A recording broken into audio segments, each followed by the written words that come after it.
We assume that we have the same goals, but we never say what they are.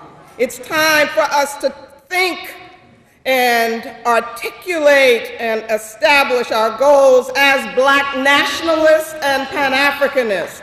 We need vision, we need clarity. Otherwise, we can't answer the question, is it good for African people?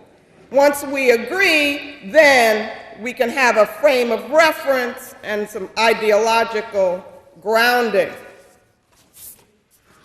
Well, let me just give some definitions or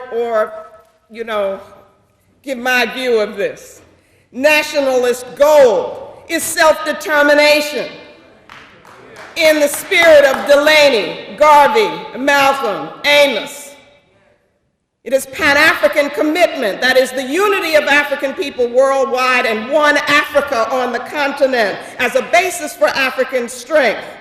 So we are about building a Pan-African world order based on the principles of Ma'at, not in imitation of a European order.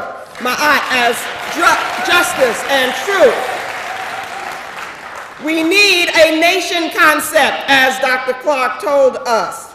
A Black economic program, a cultural program, an independent political organization, independent Black media, independent African-centered education financed by us and controlled by us. All of this presupposes, very importantly, an African Black identity. Now, if we're not just paying lip service to what I've just said, if we really mean this, then there are some implications for this recent election. I want to touch on just a couple. One, the question of identity.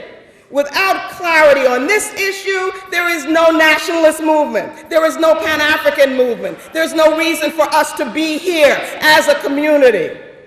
Without racial, cultural identity, which works for us as a people and gives us power, then there is no reason for us to be here. That's the basis for our struggle. But what confusion about identity does is it works for integrationists. It works for assimilationists. It works for Marxists.